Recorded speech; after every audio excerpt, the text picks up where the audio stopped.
and Brad here with Years of Years, and it's This Week in Disney for February 7th to February 13th. Just shy of the big love day. That's right. But 7 days to love.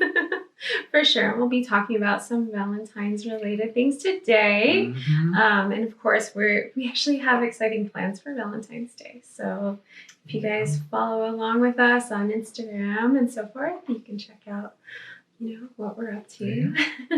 All love. Yeah, it'll be fun. Good. But anyway, for this week, though, we're not talking about Valentine's Day. We're going to be talking about, it kind of has to do with Star Wars, but so much more. So, yeah, on February... Maybe more to do with Star Wars than a lot of things. I mean, very important to Star Wars' success. Absolutely. This is, So, get into it. Okay. So, on February 8th, back in 1932, composer, conductor, and pianist John Williams is born in Floral Park, New York. Yes. So if you don't know who John Williams is, obviously he composed all the music for Star Wars, like all of it. So indeed. And even so much so, such an intrinsic part of it that in the prequels, like in episode 1. And I mean, I would say in some ways, like the marketing leading up to episode 1, I mean, everybody was really like appreciative, but even that song, dun dun dun dun dun dun dun dun. I mean, it got everyone like, woo! Oh my goodness. I have so much respect for him because we're going to really go in here and talk about everything that he's done. I feel personally that he has had a musical impact on our entire lives, industry. Our entire life. Okay. Yeah. Very good. Yeah. And to this day, February 8th, tomorrow, will be his 90th birthday. Wow. So happy birthday. That's amazing. 90 years and so much that he's accomplished. That's so impressive. Yeah. That's amazing. Like so many people we are hearing turn 90. That's incredible. Right. So go celebrate, John Williams on February. But after we talk about his career. Yeah, what is this life we'll be celebrating? So, like I said, he was born in Flushing, Queens, New York. Okay. So I found two different ones, Floral Park or Flushing, Queens. So I'm not exactly sure. 1932. They both want to claim him. And then he moved actually to Hollywood. His dad was Johnny Williams. He was a jazz drummer, percussionist for the Raymond South Quintet. Okay. Yeah, so he had that musical influence from a young age. They moved to Hollywood when he was about 16. I did like the math on it, 15, 16. And he went to North Hollywood High School.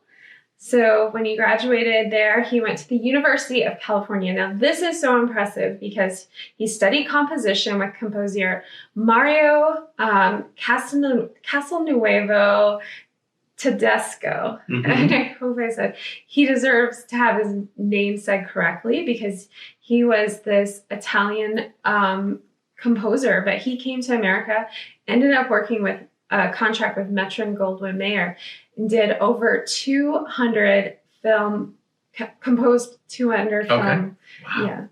Yeah, compositions. So he has like this huge, impressive career, and then ended up being, mentoring. It wasn't just John Williams. There were other very accomplished composers that he mentored. But that's who John Williams worked with.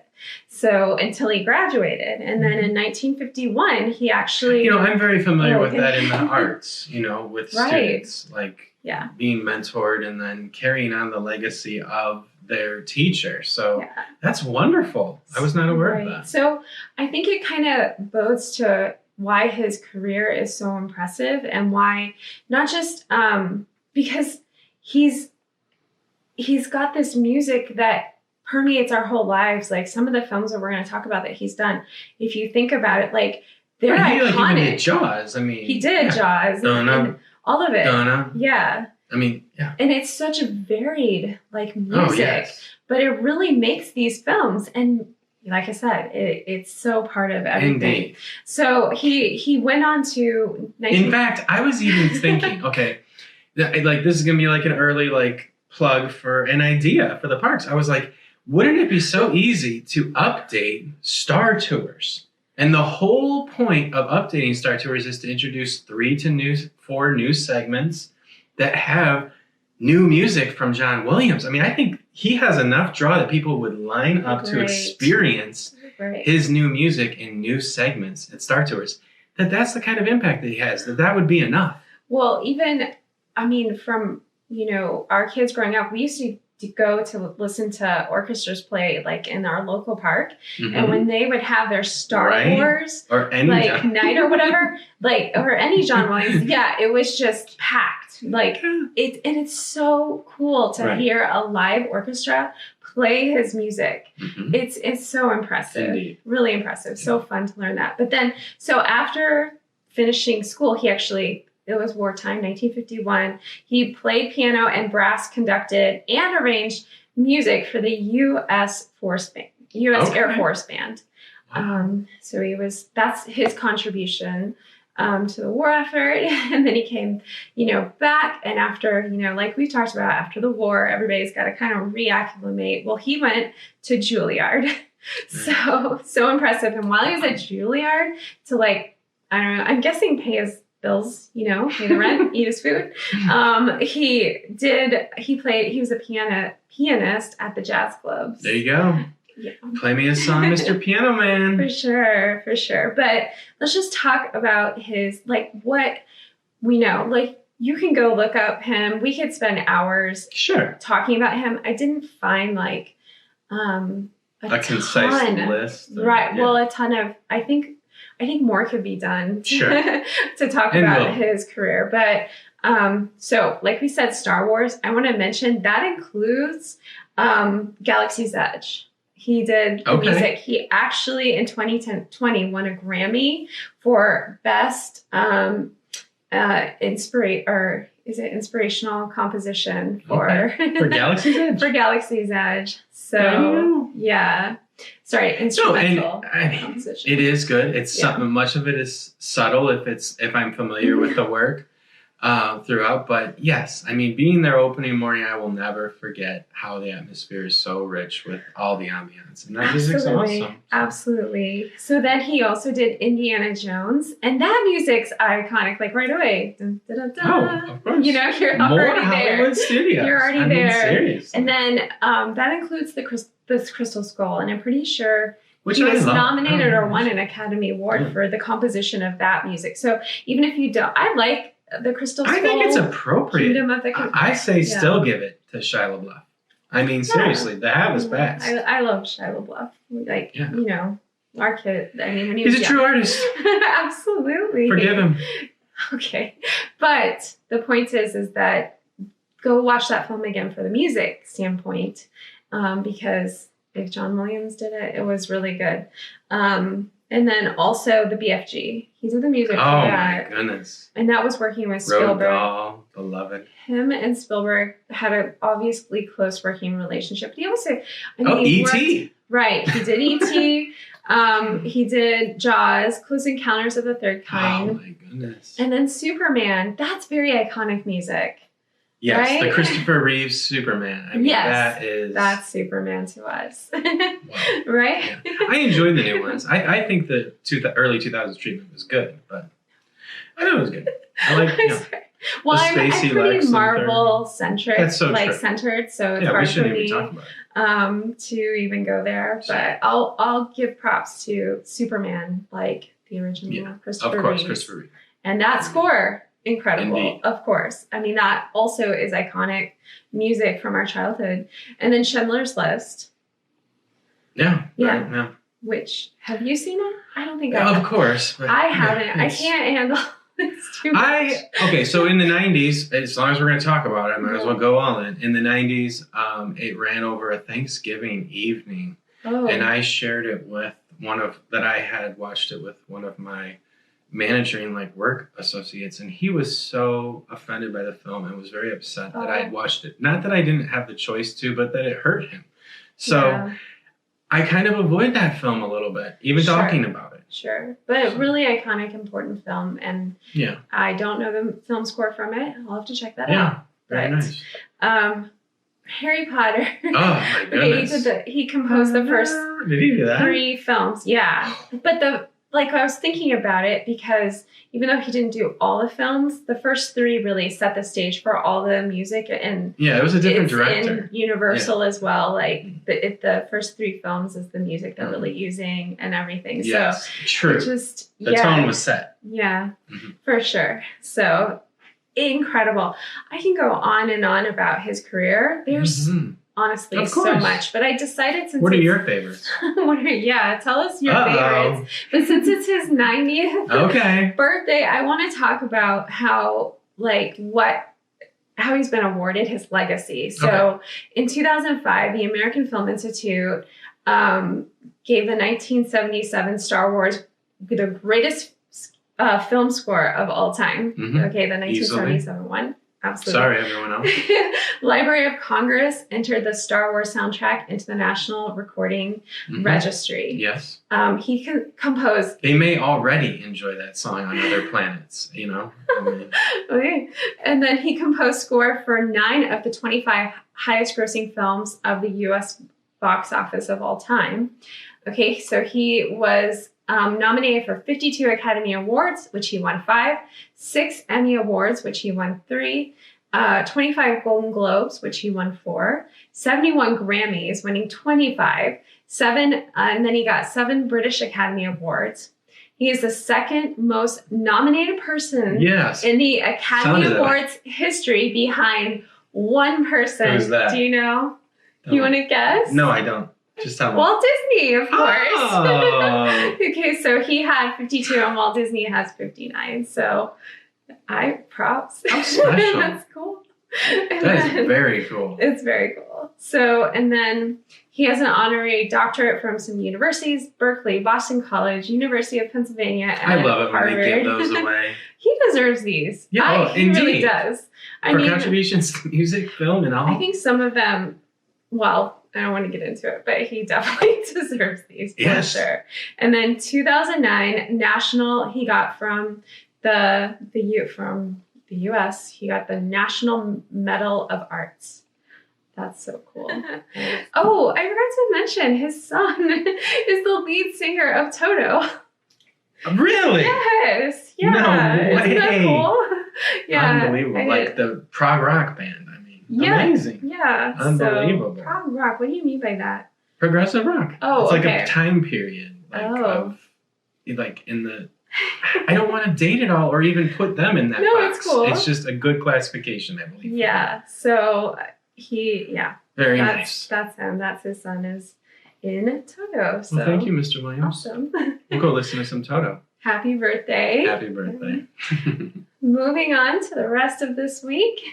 February 7th, 1942, Disney's Mickey Mouse short, Mickey's Birthday Party. Amazing. Is released. Yeah. Yeah. And you see this one a lot. It's him in the straw hat with the cane, like dancing around. There's so many sound effects. I mean, it's really interesting. It's kind of like a sitcom almost, like just the way that there's like a little bit of a laugh track and the sound guys noises. Had a party. They had full They were reign. definitely playing around stuff with things they don't totally do the same way. I don't know. It was cool. The coloring on this is very interesting. Contemporary. They're taking it up. Yeah, definitely. And like almost like transitioning to Snow White, like level. Yeah, and Goofy, it's so funny because Minnie's like, says to Goofy, go make a cake. Like, I mean, I've done many birthday parties and usually Goofy's get that not cake. The one that you know what, it's Goofy, and you get it done before. You know what? That's kind of Minnie. She's not into She's cooking. a lot of charm, not a lot of domestic sensibility. But it's awesome. Yeah. Yeah. Yeah. I mean, early Minnie, she'd have like a kitchen full of food. So I think it's true. It's transition in there to maybe she just didn't want to cook anymore. You get tired of things, and I used to bake bread for us all the time and make so all that. True. I don't do any of that. Well, let's not be. Sometimes, but yes, she's I don't bake loaves of bread as every much week, for like sure. when our kids were little. Yeah, she used to really love doing that. Yep. Sorry. I'm like Minnie. No. I'm going to take the easy road and say, Goofy, go make a cake really quick. But that's funny. Like, it doesn't go well. So She's selling herself short. Go check out this cartoon. Indeed. It's adorable, and it's on Disney Plus. And then moving on to 2001, this is cool. So die-hard Disney fans begin to line up at 5 p.m. Wednesday, 15 hours beforehand, for the opening on February 8th of Disney's California Adventure. Oh, wow. Yeah. Then 15 hours. This was in 2001. At least recognition. Yeah. They could have been there longer. But this is 2001. This was pre-iPhone lines, though, when people started lining up 24 hours for things. So but this they is were trendsetters. No, this is like Harry Potter book. Of course. Stuff. Yeah. Yeah. I just want to give a lot of props to Disney, because people have been doing the whole line thing for quite some time. It started right there. Maybe all That's so true. Yeah, well, not there. And Disneyland. Yeah, you think about how they lined up for that. Even for the opening and everything, so. Indeed. Maybe just people do that. Maybe lines are fun. I mean, I love 4:30 arrivals. Just being they are. in There's the like morning. a camaraderie. So good. Get your sleeping bags and tents out. No, just kidding. We've never done that. Never. Okay, moving Never on. Geared up. Moving on. February 8th, 1952. This is another animated short, Lambert, the Sheepish Lion. Yeah. This one's important. Go check this out. It's on Disney Plus, and this one actually won an Oscar. Indeed. So it's really good, and it is has the narration of Sterling Holloway. That's really what it is there. Yeah. Is just that sensational voice. So cute. Yeah, it's really awesome. All these little lambs get delivered by the stork, but then there's a little lion with them, and this mama lamb falls so proud. Takes him. It's a retelling of The Ugly Duckling, but from a standpoint of this lion. And a year later, it's quite large. Well, he gets bullied when he's little, which is just, you're laughing inside because you're like, he's gonna be a lion. Great animation on this one. Honestly, maybe even a little ahead of its time. Like in some of the sequences, whenever.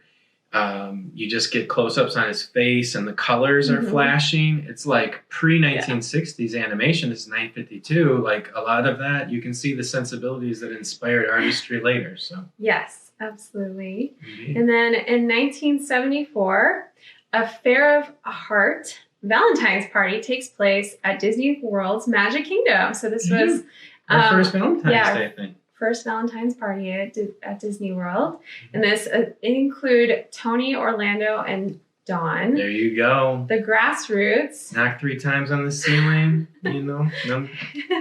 Harold Melvin and the Blue Notes, and Gabriel's Brass. So it was a cool. I just love this. Like we need a Valentine's Day party at the park. Wouldn't that be nice? Yes. Well, we're gonna have a party. We'll have our own. We're making our own. Also on February 8th, the NBC television show Blossom. Oh my goodness. airs its episode of Mice and Men.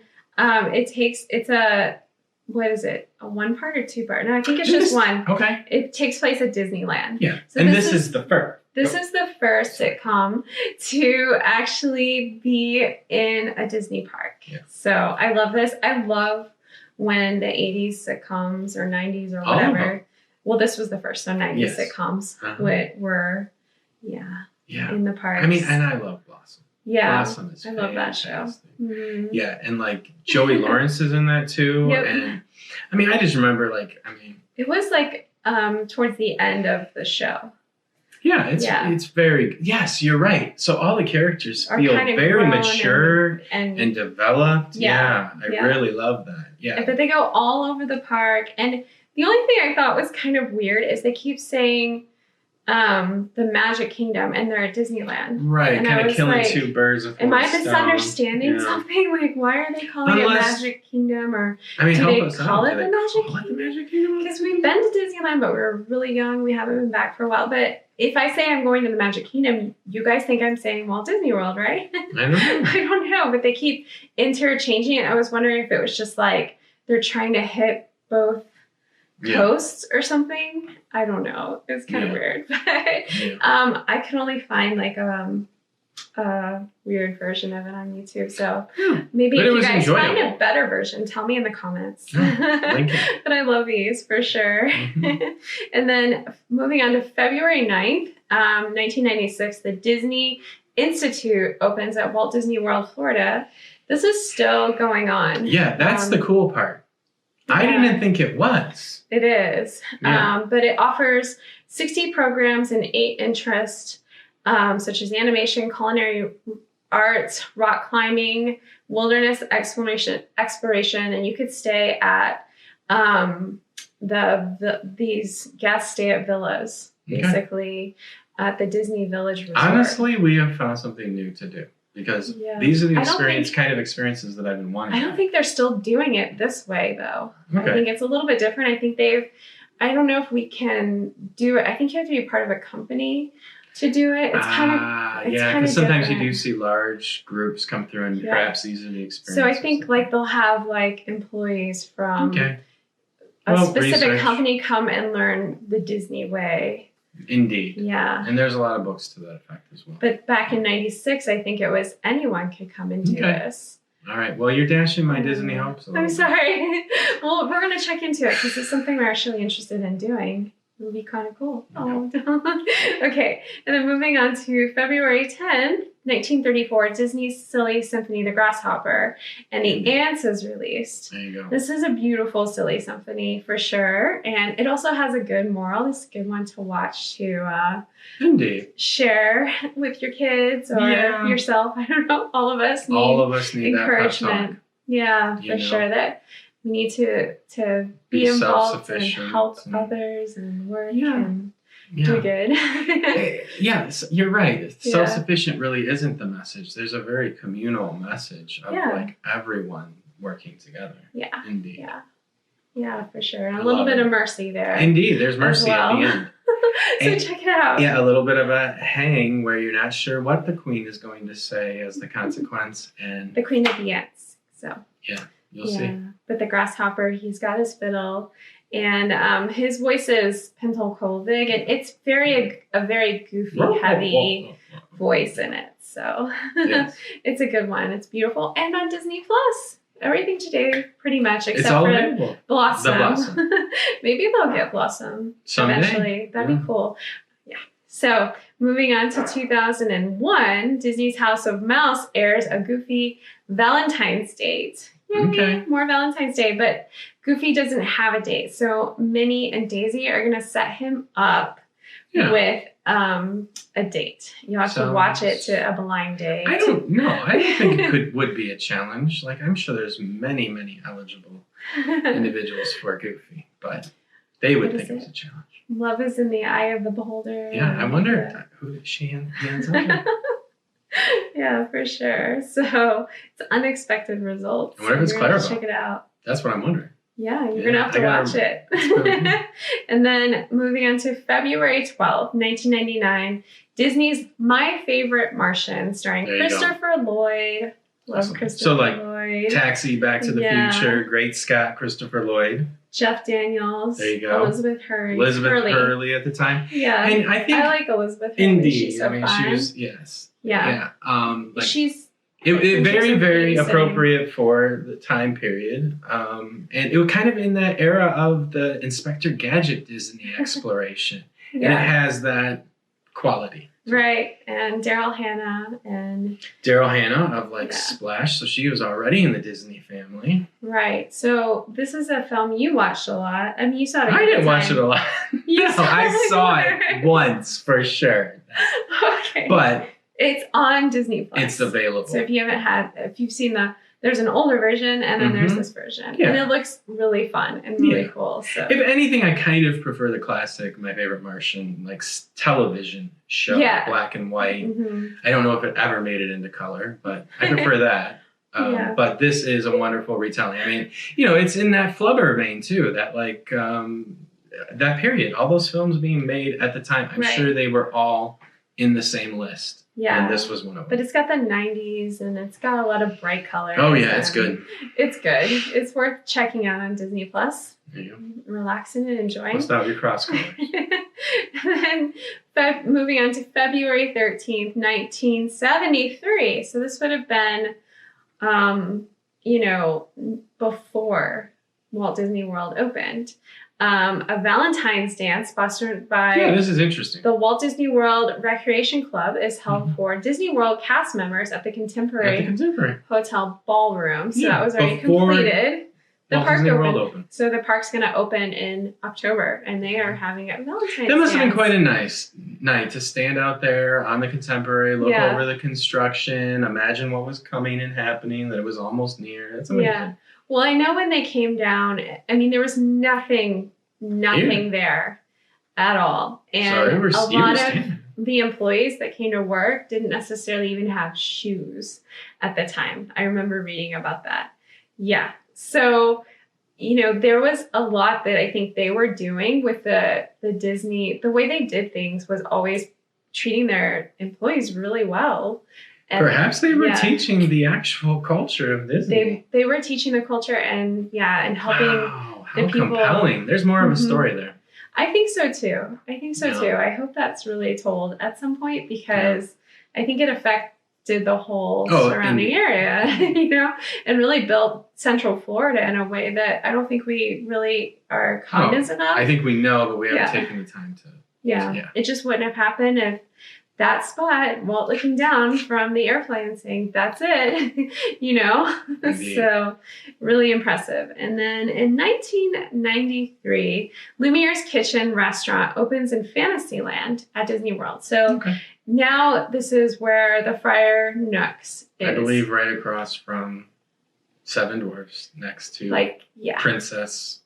Yeah. What used to be Snow White. Yeah. Where you get the different kind of loaded tots. And there you go. They have brought the loaded tots place. And they have this burger right now, the Monster Burger, and it has like a face with the pickle tongue hanging down. Have you seen it? Oh, you need to try it. I gotta get the pickle tongue. For sure. I think it's a 50th thing. Awesome. But yeah, Lumiere's Kitchen. I looked all over, guys. I could not find a menu. I'd love to see old menus. So if you guys find a menu for this or know what they were serving, please tell me in the comments. More than candle wax.